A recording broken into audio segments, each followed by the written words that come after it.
आइए हम सुनते हैं तुलसी की संपूर्ण कथा कि तुलसी माता कैसे उत्पत्ति हुई थी और तुलसी माता का विवाह किससे हुआ था और कैसे हुआ था। तुलसी से जुड़ी एक कथा बहुत प्रचलित है। श्रीमद् भागवत पुराण में इनके अवतरण की विदय लीला कथा भी बनाई गई है। एक बार शिव ने तेज को समुद्र में फेंक दिया था। उससे एक महातेजस्वी बालक ने जन्म लिया। यह बालक आगे चलकर जलांधर के नाम से विक्रम दैत्य राजा बना। इसकी राजधानी का नाम जलांधर था। जलांधर नगरी था। दैत्य राजा कामनेमी कन्या वृंदा का विवाह जलांधर से हुआ। जलांधर महाराक्षस था। अपनी सत्ता के मद में चोर उसने माता लक्ष्मी को पाने की कामना से यह युद्ध किया, परंतु समुद्र से ही उत्पन्न होने के बाद माता लक्ष्मी ने उसे अपने भाई के रूप में स्वीकार किया। वहां से पराजित होकर वह देवी पार्वती को पाने की लालसा से कैलाश पर्वत पर गया। भगवान देवादिदेव शिव का रूप ही धराकर माता पार्वती का समीप गया, परंतु माँ ने अपने योग बल से उसे तुरंत पहचान लिया तथा वहां से अंतर्ध्यान हो गई।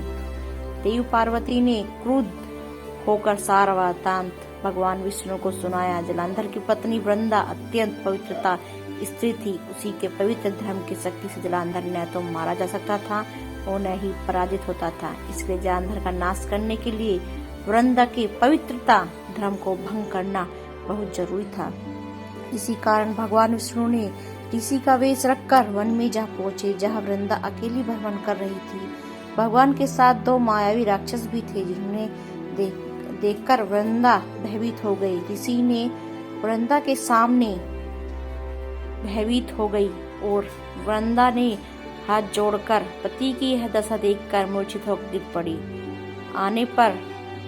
होश आने पर उन्होंने ऋषि रूप भगवान से विनती की वह उसके पवित्र पति को जीवित कर दे। भगवान ने अपनी माया से पुनः जलांधर का सिर धड़ से अलग कर दिया, परंतु स्वयं भी वह उसी शरीर में प्रवेश कर गई। वृंदा को इस छल का जरा आभास न हुआ। जलांधर बने भगवान के साथ वृंदा पवित्रता का व्यवहार करने लगी, जिससे उसका सतीत्व भंग हो गया। ऐसा होते ही वृंदा का पति जलांधर युद्ध में हार गया। इस सारी लीला का जब वृंदा को पता चला तो उसने क्रुद्ध होकर गुस्से में होकर भगवान विष्णु को शिला होने का श्राप दे दिया और स्वयं सती हो गई। जहाँ वृंदा भस्म हुई वहाँ तुलसी का पौधा उगाया। भगवान विष्णु ने वृंदा से कहा, हे वृंदा, तुम अपने सतीत्व के कारण मुझे लक्ष्मी से भी अधिक प्रिय हो गई हो।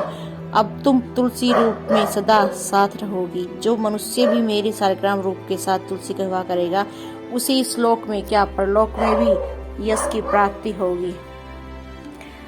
तथा स्नान कर जो इंसान स्नान तुलसी का पूजन बराबर माना जाता है, चाहे मनुष्य किसी भी पापी क्यों न हो, मृत्यु के समय जिसके प्राण मंजरी सहित तुलसी और गंगा जल मुंह में डाल देंगे तो यह पाप से मुक्त होकर वैकुंठ धाम को प्राप्त होगा। जो मनुष्य तुलसी व आंवलों की छाया में अपने पितरों को श्राद्ध करता है, पितरों को मोक्ष प्राप्त होता है। उसी दैत्य जलांधर की यह भूमि जलांधर नाम से विख्यात हुई। सती वृंदा का मंदिर मोहल्ला कोट किशनचंद में स्थित है। कहते हैं कि इस स्थान पर एक प्राचीन गुफा भी है जो सीधे हरिद्वार तक पहुंची जाती है। सच्चे मन से 40 दिन तक सती वृंदा देवी के मंदिर में पूजा करने से मनोरथ प्राप्त होते हैं।